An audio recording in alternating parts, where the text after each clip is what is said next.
జర్నీలో ఆయన ఇప్పుడు డిఫీట్స్ అయ్యేటప్పుడు ట్రావెల్ చేస్తూ పక్కన ఇటువంటి ఒక గొప్ప సినిమా మనం తీయగలిగాం అని నేను అదృష్టంగా ఫీల్ అవుతున్నాను. యాక్చువల్గా ఈ మాటలో కంప్లీట్ చేయాల్సిన మాకు అదే, ఎన్ని పడ్డారు పక్కన పెడితే అన్ని పడి సక్సెస్ఫుల్ గా ముందుకెళ్లారు కదా, దాన్ని తీసుకోవాలి ఇన్స్పిరేషన్. రేపు పొద్దున ఎవరు ఊహించలేదు, కానీ సినిమా వచ్చాక అందరు షాక్ అవుతారు. అవునా సార్? డెఫినెట్ గా షాక్ అవుతారు. అరే పవన్ కళ్యాణ్ గారితో ఇంత జర్నీలో ఇంత పెద్ద సినిమా, ఇటువంటి సినిమా తీసారా?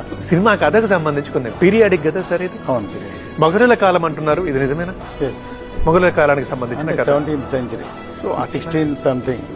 అట్లా అయితే మొఘలుల కాలంలో పవన్ కళ్యాణ్ గారిని అసలు ఆ స్టోరీలో క్యారెక్టర్ ఏంటి, డిజైన్ చేశారు? కళ్యాణ్ గారు గెటప్ చూసారు కదా.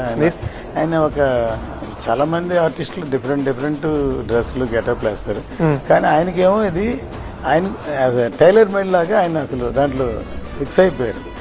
ఎంత కరెక్ట్ గా ఉన్నారంటే చూడంగానే మామూలు సోషల్ డ్రెస్సులు కంటే అందులో చాలా బాగున్నారు.